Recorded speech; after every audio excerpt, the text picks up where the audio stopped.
তারপরে হচ্ছে test, I am testing হবে না, ঠিক আছে।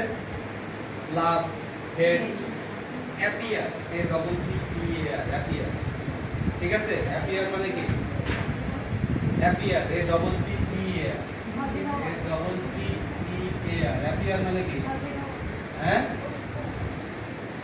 সদৃশ, হ্যাঁ, সদৃশ্য যেটা বলে, হ্যাঁ, সদৃশ, অ্যাপিয়ার, ইট ইজ অ্যাপিয়ারিং, হ্যাঁ।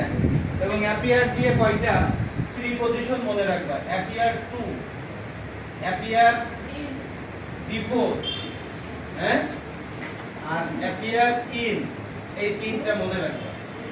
এই তিনটার পার্থক্য দেখো, আমরা কিন্তু এই যে হিসেবে চলে গেলাম এখন প্রিপজিশন, দেখো এই ভার্বটা দিয়ে এই তিনটা প্রাইমরি, এই তিনটা